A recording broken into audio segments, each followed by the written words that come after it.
اللہ نے ہمیں ایک نماز عطا فرما دی جس کو ہم آج صلاۃ التراویح کہتے ہیں۔ میرے نبی کے زمانے میں اسے قیام اللیل کہا جاتا تھا، اس لیے حضرت عائشہ رضی اللہ تعالیٰ عنہ کی روایت ہے نا، جس سے 8 رکعت والے حضرات استدلال کرتے ہیں کہ رمضان اور غیر رمضان میں اس کو امام بخاری نے قیام اللیل کا ہی عنوان دیا ہے، آپ نے 11 رکعت سے زیادہ نماز نہیں پڑھی۔ ایک ضعیف روایت میں ہے کہ آپ نے 3 دن پڑھائی نماز، یہ تو صحیح روایت ہے۔ کتنی رکعت پڑھائی؟ تو ایک ضعیف روایت میں ہے کہ 20 رکعت پڑھائی۔ اچھا، ضعیف روایت سے عبادت ثابت نہیں ہو سکتی حکم شرعی، تو جب حضرت عمر رضی اللہ تعالیٰ عنہ نے سب کو، اب میرے نبی کے دور میں 3 دن کے بعد آپ تو آئے نہیں کہ کہیں فرض نہ ہو جائے، تو صحابہ اپنے طور پر قرآن سنتے تھے ٹولیوں میں۔ صدیقی دور میں 2 سال وہ فتنوں میں گزرا، تو اس میں بھی اسی طرح چلا کہ ٹولیوں میں ہوتے تھے۔ حضرت عمر رضی اللہ عنہ کے زمانے میں حکومت مضبوط ہو گئی، طاقتور ہو گئے، تو ابتدائی سالوں میں نہیں، چند سالوں کے بعد اب مسجد میں تشریف لائے تو لوگ اس طرح کوئی 4 ادھر 4 ادھر 5 ادھر 10 ادھر 20 ادھر، تو کہنے لگے ان کو ایک امام پہ جمع کر دیا جائے تو کتنا اچھا ہوگا۔ تو آپ نے سب کو اکٹھا کیا اور ابی بن کعب رضی اللہ تعالیٰ عنہ کو امام بنایا اور سب کو ایک نماز پہ جمع کر کے 20 رکعت کا حکم عطا فرمایا۔ تو حضرت عمر کا یہ عمل اس حدیث کو مضبوط کر دیتا ہے کہ چونکہ میرے نبی نے کہا علیکم بسنتی و سنت الخلفاء الراشدین من بعدی، کہ میری اور میرے خلفاء راشدین کی سنت پر مضبوطی سے عمل کرنا۔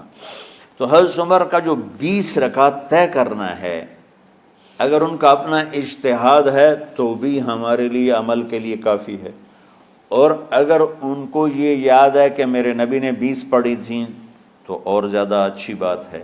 لیکن بہرحال جو 8 پڑھتا ہے ہمارا اس پہ بھی کوئی اعتراض نہیں، چونکہ وہ بھی حدیث کے ساتھ بات کرتا ہے، اور باقی پوری امت 20 پڑھتی ہے ان پر بھی اعتراض نہیں۔ میں ایک جگہ سے گزر رہا تھا، نماز کا وقت ہو گیا، اہل حدیث کی مسجد تھی، میں وہاں نماز پڑھنے چلا گیا، تو ایک بہت بڑا اشتہار لکھا ہوا تھا 20 تراویح ثابت کرنے والے کو 5 لاکھ روپے انعام، کہ 20 تراویح، سینکڑوں سال سے امت کا عمل 20 تراویح آ رہا ہے۔ تراویح کا نام جو پڑھا مجھے یوں لگتا ہے کہ اہل مکہ، یعنی اہل مکہ جو تھے نا، وہ 4 تراویح پڑھ کے ایک طواف کرتے تھے، تو وہ آرام کے لیے ہوتا، ترویحہ آرام، تھوڑی دیر کا آرام، تو 4 تراویح کے بعد ایک طواف کرتے تھے۔ وہ چھوٹا سا طواف 10 منٹ میں ختم ہو جاتا تھا، اور پھر 4 تراویح پڑھتے تھے، پھر طواف کرتے تھے، پھر 4 پڑھتے تھے، پھر طواف کرتے تھے۔ یہ صحابہ کے تھوڑے بعد کے دور کی بات۔ تو مدینے والوں کو پتہ چلا کہ مکے والے تو یہ کرتے ہیں، وہ کہنے لگے اساں کی کریے، انہوں نے کہا اسی 40 تراویح پڑھیں گے، 40 رکعت، وہ 40 رکعت پڑھتے تھے۔ تو نوافل میں کوئی سختی نہیں کہ بھائی 8 سے زیادہ نہیں پڑھنی، بدعت ہو جائے گی، اور 20 پڑھنا بدعت ہے، یہ سب جہالت کی بات ہے۔ اور یہ 8 پڑھ رہے ہیں یہ غلط ہے، یہ بھی حماقت کی بات ہے۔ جو صحیح حدیث سے دلیل پکڑ کے کوئی عمل کرتا ہو تو بھائیو اس سے بحث نہ کیا کرو، مناظرہ نہ کیا کرو، یہ بہت نادانی والی بات۔ اور امت کا خلق، لاکھوں کروڑوں انسانوں کا ایک عمل پہ جمع ہونا، یہ بذات خود اس کی طاقت کی ایک دلیل۔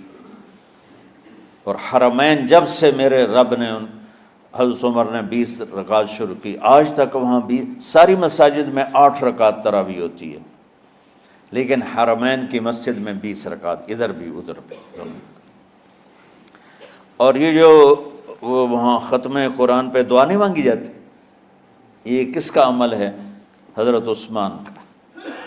حضرت عثمان نے اپنے دور خلافت میں تراویح پڑھانے والے سے کہا جب قرآن ختم کرو تو دعا کرنا۔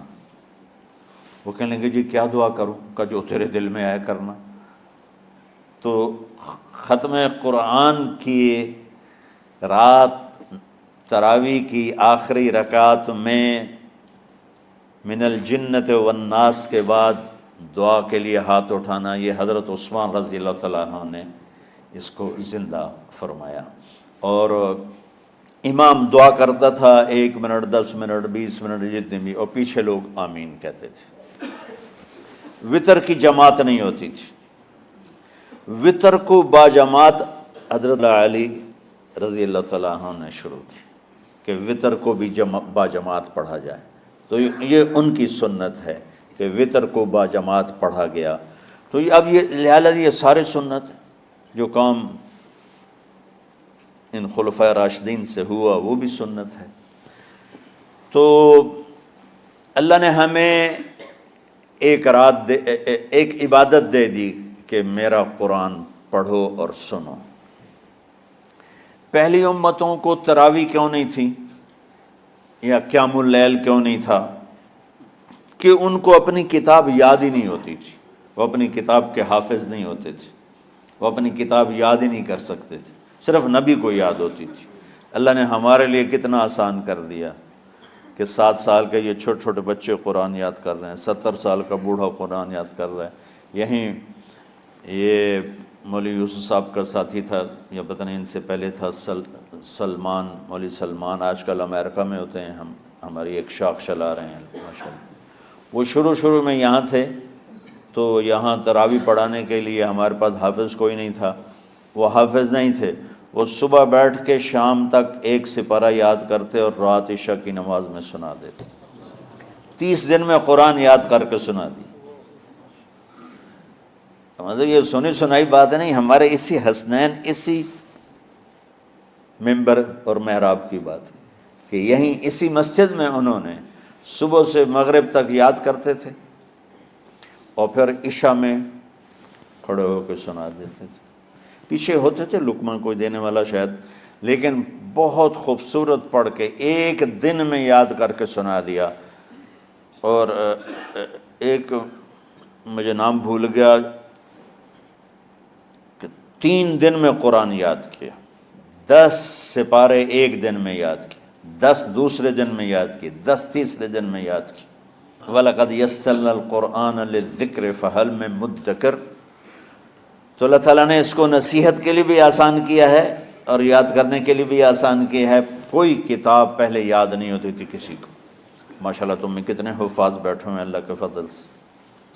تو اللہ نے ہمیں رات کی نماز عطا فرمائی، اور چونکہ یہ ایک مشقت ہے تو میرے نبی نے کہا یہ رات کی نماز کے ہر سجدے پر 1500 نیکی لکھی جاتی، 1500 نیکی لکھی جاتی۔ اور اللہ تعالیٰ ہر سجدے پر جنت میں ایک محل بناتا ہے جس کے 60,000 سونے چاندی کے دروازے ہوتے ہیں، اور ایک درخت اس کے لیے لگاتا ہے جس کے نیچے 100 سال گھوڑا دوڑ سکتا ہے۔ تو رمضان کا اہتمام آپ رجب سے شروع فرما دیتے تھے۔ میرے نبی نے 9 رمضان دیکھے، 9 رمضان اپنی زندگی میں، 9 رمضان۔ 10ویں رمضان سے پہلے آپ اللہ کے پاس تشریف لے گئے۔ آپ کی زندگی میں روزے فرض ہونے سے آپ کی وفات تک 9 رمضان گزرے، اور میں قربان جاؤں اپنے نبی پر، اپنی امت پہ کیسی شفقت تھی۔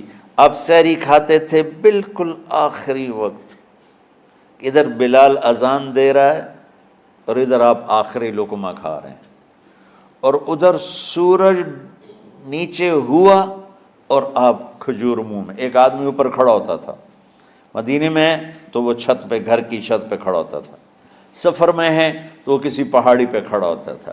جو ہی سورج کا کنارہ نیچے جاتا اب فوراً وہ کہتا یا رسول اللہ قد غربت، تو آپ کھجور منہ میں ڈال لیتے تھے، یا پانی، کبھی پانی سے افطار فرماتے تھے، کبھی کھجور سے افطار فرماتے تھے، کہ میری امت پہ بھوک کا وقت کم سے کم آئے۔ آج کل جو یہ ہمارے افطاری کے اوقات ہیں نا، یہ سورج ڈوبنے کے بھی 2-2.5 منٹ بعد کے ہیں کہ احتیاطاً، ٹھیک ہے چلو احتیاط کر لو کوئی مسئلہ نہیں، لیکن اصل ہے ادھر چونکہ اب سورج ہمیں نظر ہی نہیں آتا ہے، اس طرح ہم گھرے ہوئے ہیں شہروں میں، دیہاتوں میں بھی اب اس طرح کا ماحول ہے کہ وہ نظر نہیں آتا ہے، تو بہتر کہ ادھر سورج غائب ہو، ادھر لقمہ منہ میں جائے، لیکن یہ تب ہے جب آپ نظر آ رہا ہو۔ اب جب آپ یہاں بیٹھے ہو حسنین میں تو یہاں تو کوئی سورہ نظر نہیں آئے گا، یہاں تو مینار ہی نظر آئے گا، تو لہٰذا احتیاط ٹھیک۔ ہمارے اہل حدیث بھائی وہ 2 منٹ پہلے ہم سے افطار کرتے ہیں، تو بڑی اچھی بات ہے کہ سورج کے غروب ہونے کا جو اصل وقت ہے اس کے ساتھ ہی افطار کرنا۔ اور سحری میں ایک واقعہ سناتا ہوں، آپ سحری کھا رہے تھے، بکرے کی سری پکی ہوئی تھی، تو مولا علی رضی اللہ تعالیٰ عنہ اور عرباض بن ساریہ رضی اللہ تعالیٰ عنہ آپ کے ساتھ کھانا کھا رہے تھے، تو حضرت بلال ہے، یا رسول اللہ وقت ختم ہو گیا ہے، میں اذان دینے جا رہا ہوں، آپ برائے مہربانی کھانا پینا بند کریں۔ اور یہ کہہ کر چلے گئے۔ چھت، ایک انصاری عورت تھی، اس کے گھر کی چھت پہ چڑھ کے اذان دیتے تھے۔ چڑھنے لگے تو پھر واپس آئے کہ دیکھوں اللہ کے نبی نے کھانا چھوڑ دیا یا نہیں۔ آ کے دیکھا تو وہ کھا رہے تھے۔ انہوں نے کہا یا رسول اللہ واللہ لقد اصبحت، یا رسول اللہ اللہ کی قسم سحری کا وقت ختم ہو گیا، صبح ہو گئی۔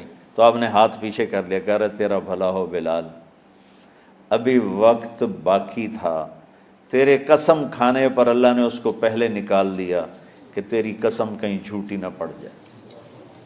تو حضرت علی نے فرمایا کہ اگر بلال قسم نہ کھاتے تو جب تک میرے نبی کھاتے رہتے صبح صادق نہیں ہونی تھی۔